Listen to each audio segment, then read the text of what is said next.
No, not yet. Okay, well, we're just a little after 7. I want to introduce my colleague. For those of you who don't know me, my name is Emily Miller, and I work at our local chapter. And I am excited to turn over the controls tonight to my colleagues. And first up is Sarah Mustafa from our chapter as well. Yes, thank you, Emily. Hi, my name is Sarah. I'm the development coordinator at the New Jersey Metro chapter.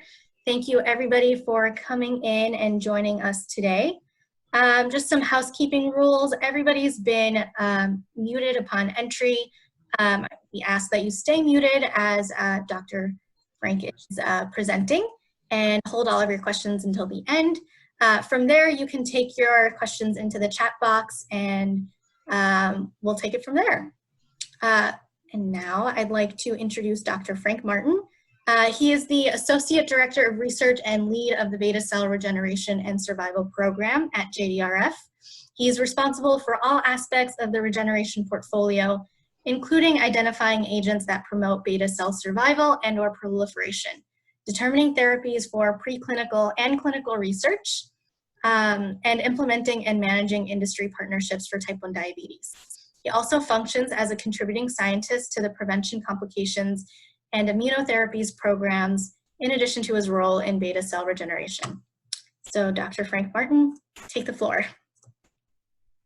Well, thank you so much. Thanks, Sarah, Emily, Sandy, and thank you all for taking time out of your evening to join us here today. This is a new way of reaching our constituents, of talking to our friends around JDRF, and it's a pleasure to be able to do so. So again, I'm Frank Martin. I'm a PhD scientist. I've been working at JDRF now it's coming on to 6 years.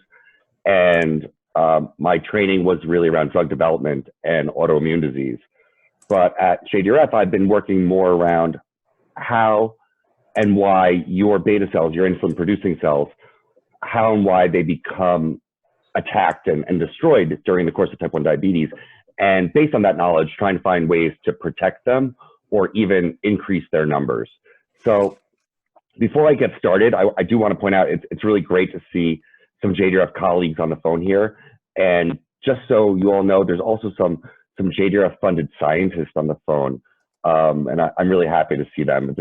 JDRF is a great community of people living with type 1 diabetes, of people who care about people living with type 1 diabetes, and all these wonderful scientists who are working for you. So it's really great to see them on the phone. I'm going to share my screen now and run you through some updates about what's been going on in the research department. Oh, the host has disabled participant screen sharing. Sarah, I think you have to give me privileges to share. Okay, give me 1 second. Sorry about that. No problem. Okay, let's see. There we go.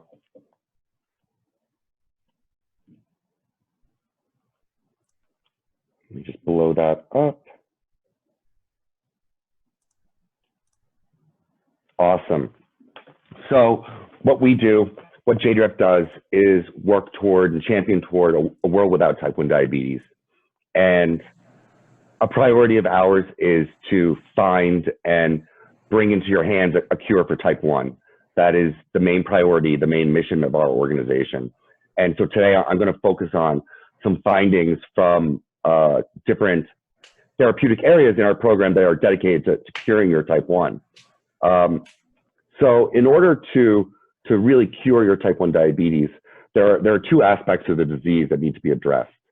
The first aspect is your beta cell itself, your insulin producing cell itself. We need to find ways to protect that cell. We need to find ways to replace that cell in people who've already lost them, or we need to find ways to keep those cells healthy. So I'll talk about 2 or 3 cool research updates from that avenue. But also, in order to cure your type 1, we have to deal with your immune system, because type 1 diabetes is an autoimmune disease. That means that your immune system, for whatever reason, whether it be environmental or genetic, has decided to turn its attention to cells in your own body. Instead of at cells that are bacteria or foreign, it decides that cells in your own body are the enemy and starts attacking them. And in your case, in people with type 1 diabetes case, that's your insulin producing beta cell. So we also have to worry about the immune cell, but I'll get into that a little later. So we have really two ways to help your beta cells in type 1 diabetes.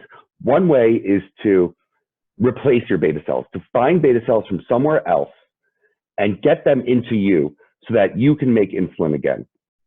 So JDRF has funded a lot of research in this area, and in the last year, there's been some really exciting advances in this field.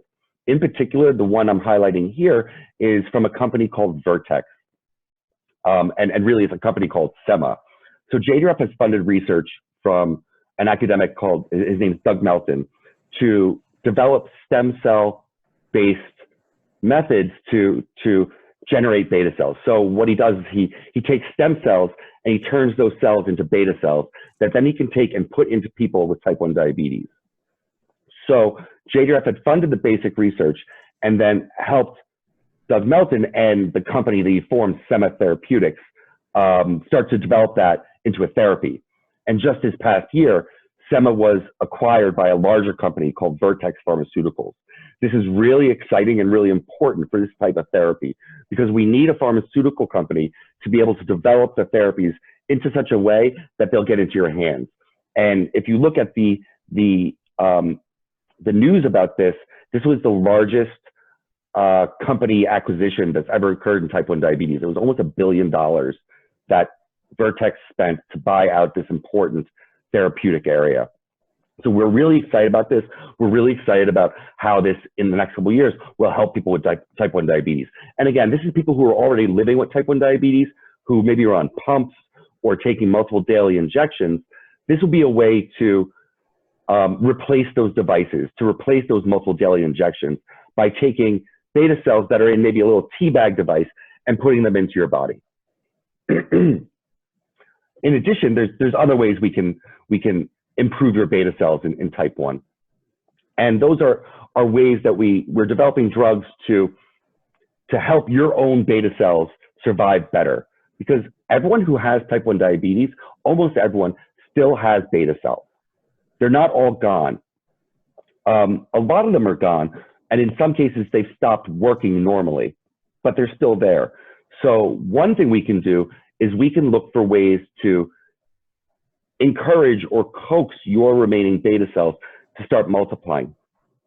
We can take one beta cell and make it into 2 beta cells, make it into 3 beta cells, and so on, so that if you take this drug, eventually you'll have enough beta cells to make your own insulin, and you won't need injections anymore. You won't need your devices.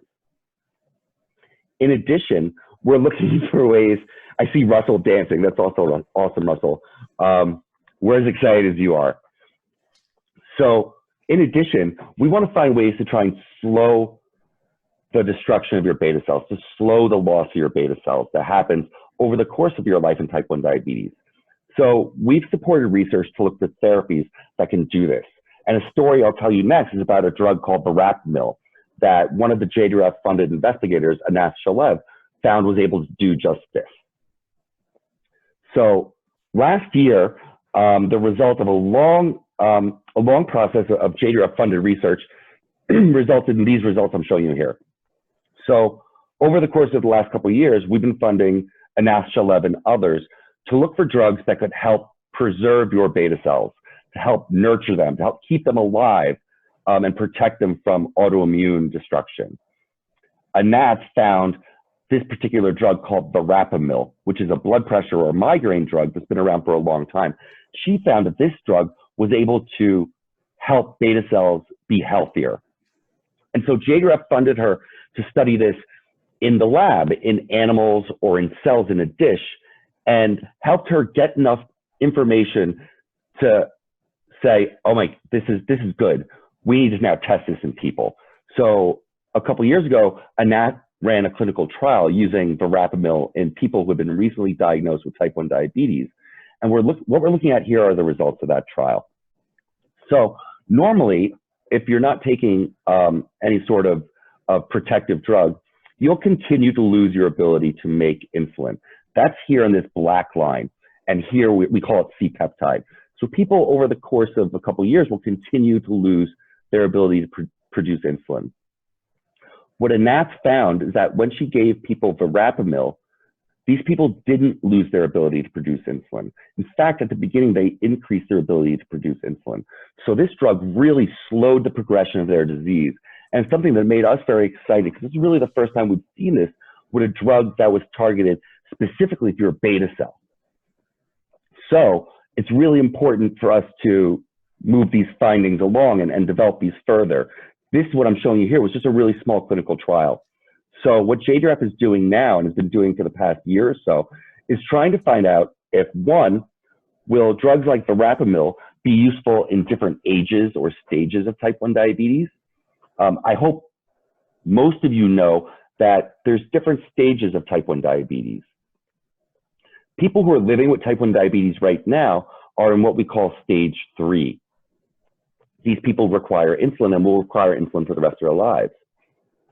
Before that, people have something circulating in their blood called an autoantibody that tells us their immune system is primed, is ready for autoimmunity for type 1 diabetes. These people are progressing towards type 1 diabetes. They're actually showing some subtle changes to their metabolic system, but they're not really symptomatic. So this is stage 2. And then there's stage 1 disease, where people have these autoantibodies.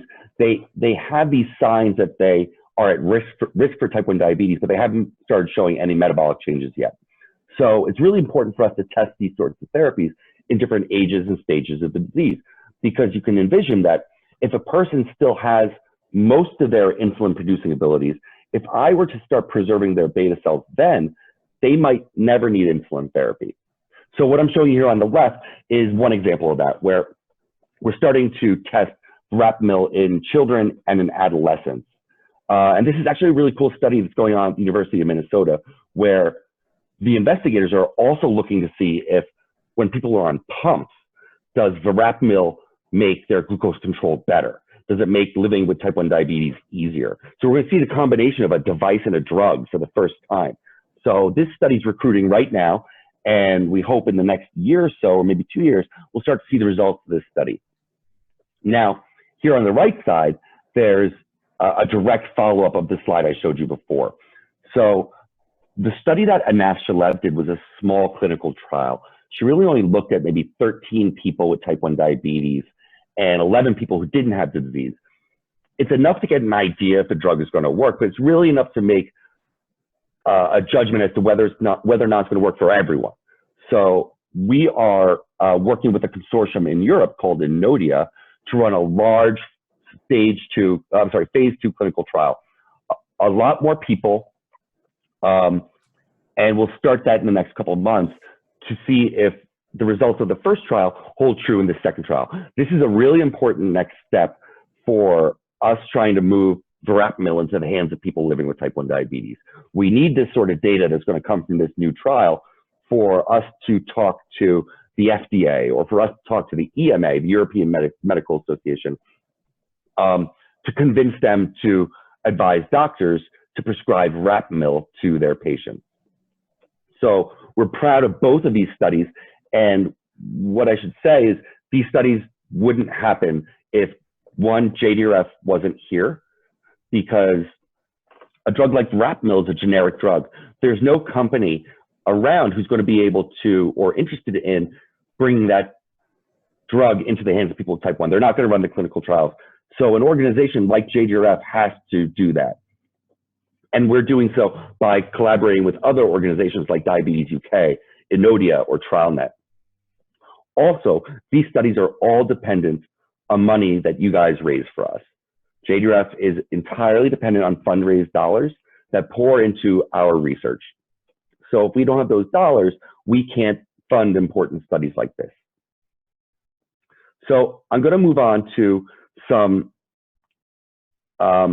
recent findings from the immune side of things. Remember, we have to treat both sides of your type 1 to cure you.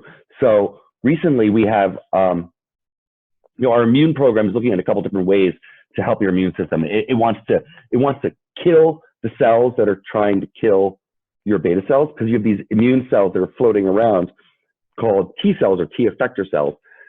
They want to destroy your beta cell. So one of our strategies is to find ways to disable them or get rid of those cells. Another way is there are cells that float around your body that are like, they're like sentinels or they're protectors. They go around, they say, slow down, calm down that inflammation, calm down that, that killing, and they're called regulatory T cells. So if we can boost the numbers of those, we might be able to suppress your autoimmunity. We might be able to block and stop your autoimmunity. So we're looking at ways to do that too. And of course, this is all dependent on being able to identify people at different stages of the disease. Because the earlier we intervene in someone with type 1 diabetes, the better chance we have of helping them a lot, at least with these sorts of therapies. So over the course of the last year, there's been a couple cool findings in the immune area. One that I hope you all have heard of was using a drug called teplizumab. Now I see Francisco Leon on the phone, who's coming from the company that actually is running trials with this right now. So thanks for being on the phone, Francisco. So this drug, teplizumab, was shown to delay the progression to type 1 diabetes. It was able to prevent people from progressing to insulin dependence for at least 2 years. And so this was the first time ever a drug was shown to be able to prevent the onset of type 1 diabetes. This is a really important finding. And not only is it important for the type 1 diabetes community, but it's important to show companies that, yes, we can prevent this disease. And yes, people with type 1 diabetes want drugs like this to slow down or stop their disease. So companies like Prevention are taking these to the next steps to get them approved for general use.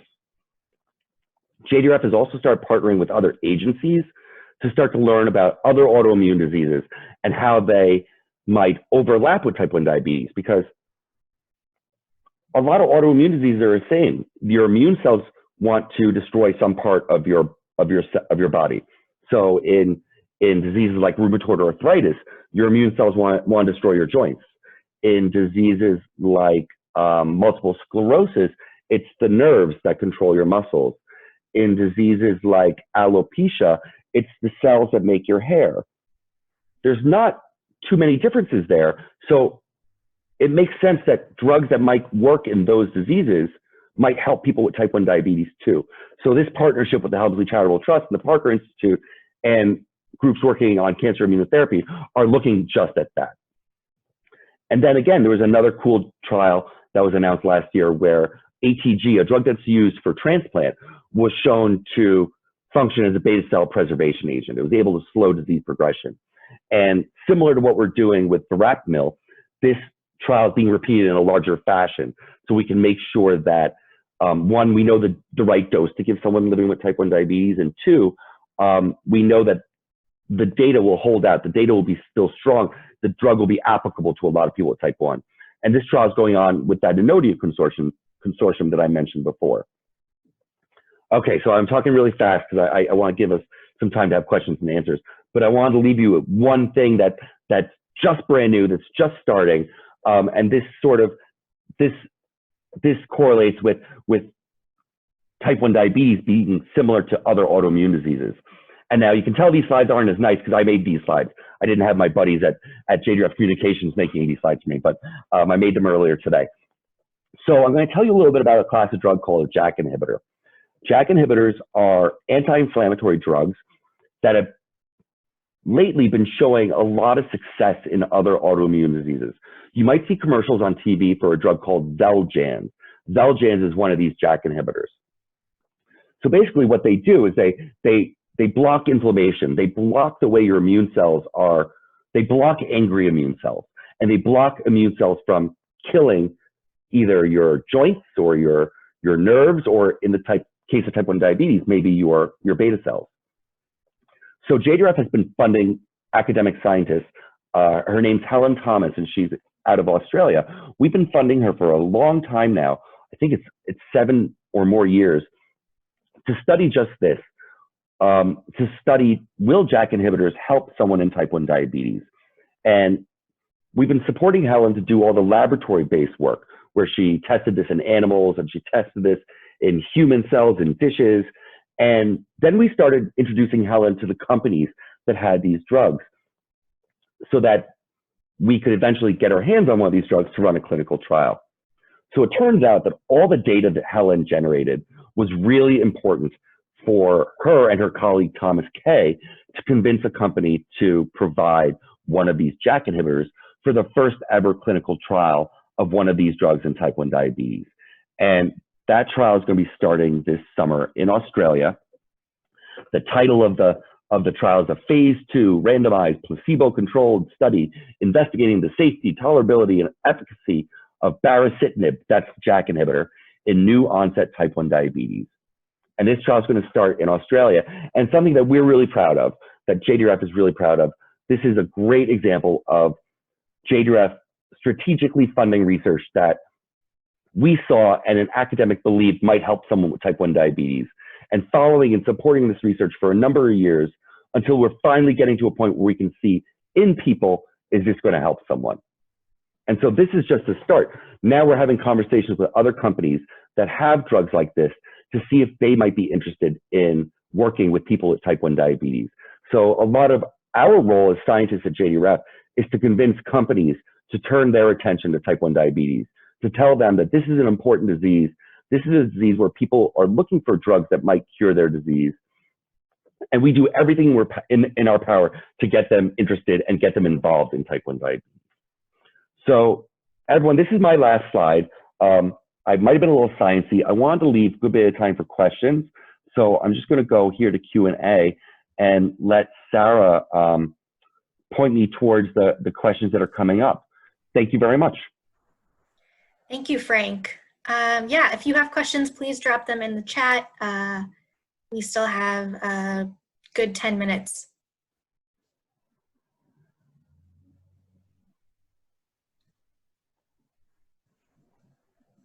One thing I could talk about while questions are percolating, and something that might be on the minds of a lot of you who have type 1 diabetes or whose loved ones have type 1 diabetes, is COVID and type 1 diabetes.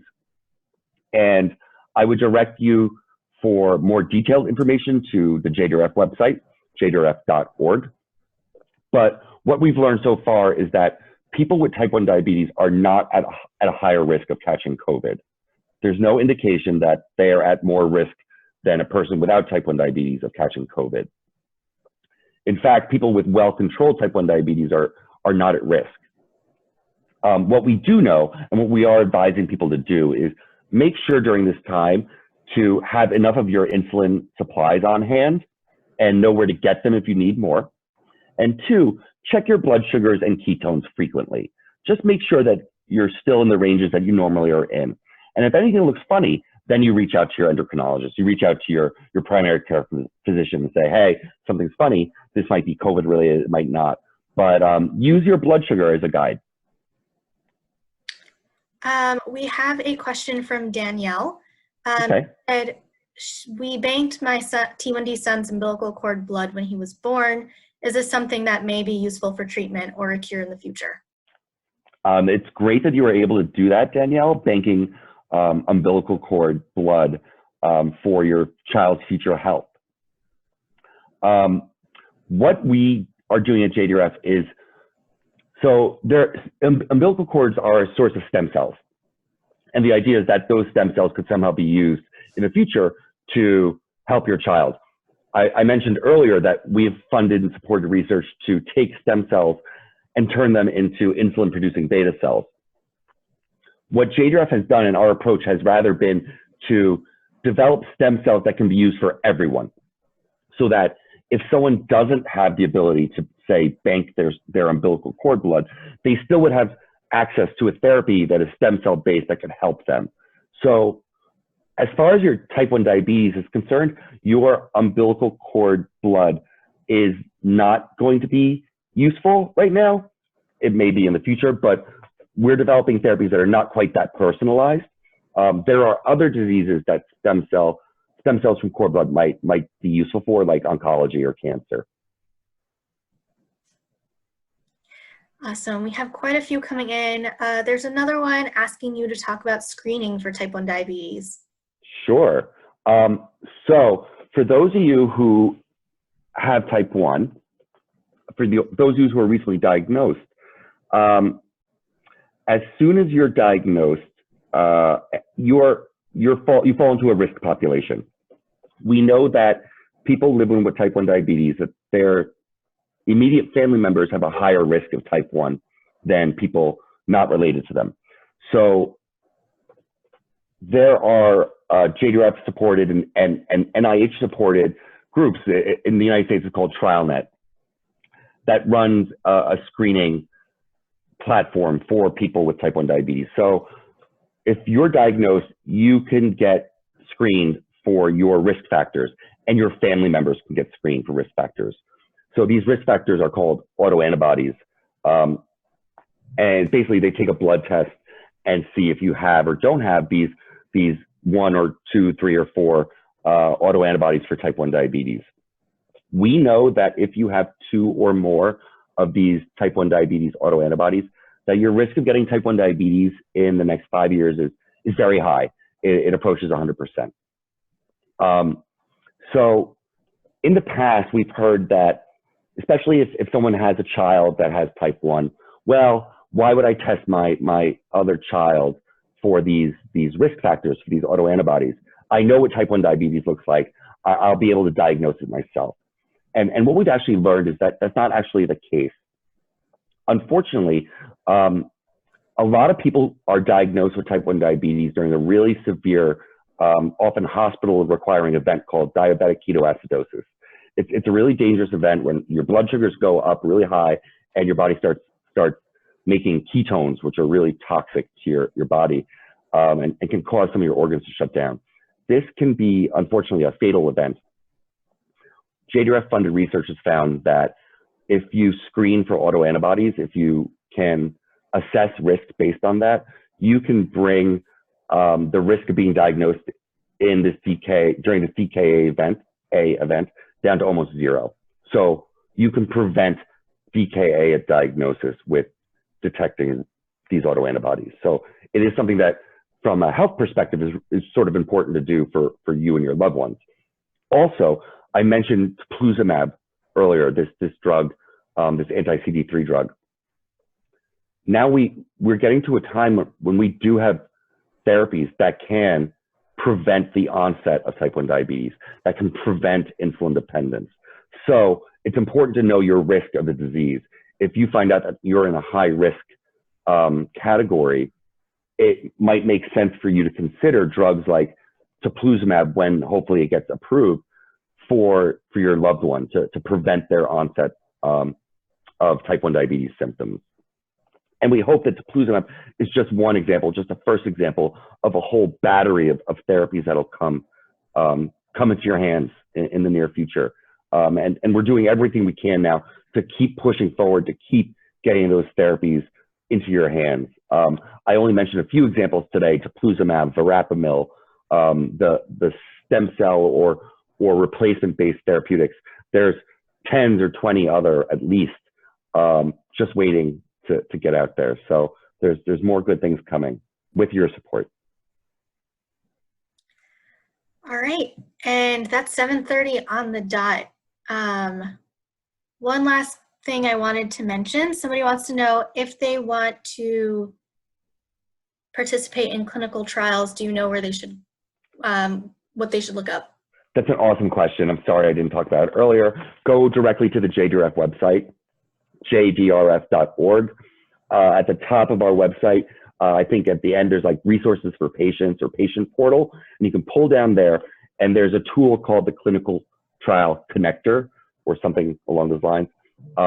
Basically, it's a portal that you can punch in your characteristics, your age, your gender, how long you've been living with type 1 diabetes, your HbA1c, are you at risk, do you have autoantibodies, everything, where you live, and it'll tell you every clinical trial that is available to you based on your age and stage of type 1 diabetes. And I point you in that direction. I think you should look, because there's a lot of cool trials out there. Not all the trials require you to take a drug. Some of them are observational. Some of them just want a sample of your spit. Some of them just want a sample of your blood. Some of them will let you test the newest artificial pancreas devices or hybrid closed loop systems. So they're a pretty cool way for you to participate in type 1 diabetes research. Just a couple more questions. Sure. Neil wants to know, over what time period does beta cell decay occur? So, hi, Neil. We know nowadays, okay, so what I'm going to talk about is mostly for pediatrics. We know that type 1 diabetes is an everyone disease. Children get diagnosed with type 1 diabetes and adults get diagnosed with type 1 diabetes. What I'm going to talk about now really is some learnings around the pediatric population. And what we think is that about a year before you're diagnosed, anywhere from 6 months to a year before you're diagnosed, your beta cells are starting to die. They're starting to lose their number and function. And that's happening and you're not symptomatic. You don't feel it happening. Again, it's another reason to know your risk, because if we know your risk factors, we know your autoantibodies, we can do tests to determine if this is happening. But anyway, so anywhere from 6 months to a year before diagnosis, and then the decline continues for at least 5 to 7 years after you're diagnosed. It's a slower decline, but it is continuing to do so.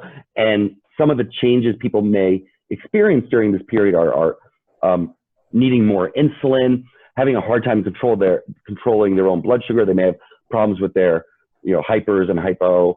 And then after those 5 to 7 years, your C-peptide, your insulin production loss seems to plateau. It sort of flatlines. So really that year before you're diagnosed and that 5 to 7 years after diagnosis are when you're actively losing beta cells.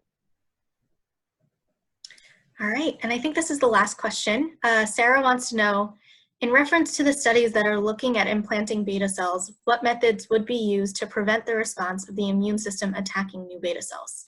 That's a really smart question. I glossed over that. Anytime you take foreign material, something from somewhere else, and put it into the human body, your human body is going to try and reject that. So people who get organ transplants, people who get kidney transplants, lung transplants, their immune system doesn't like that because it's coming from someone else. So when we try and put beta cells into someone with type 1 diabetes, taking those beta cells from either a stem cell or from another source, your immune system is still going to try and kill them. So the tactics people are taking, companies like SEMA, companies like Novo Nordisk, et cetera, is they're devising these like little tea bag shaped devices. This is my AirPod case, but it's about the same idea. They pack them full of beta cells, and the material around it will stop your immune cells from getting in and attacking the beta cells. So they're doing clever things like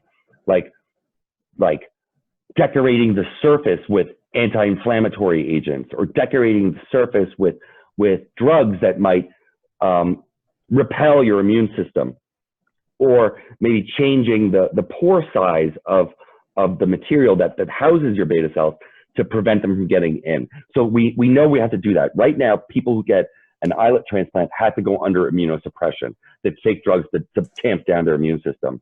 And that's true for people who are getting these first generation replacement products from companies like SEMA and others.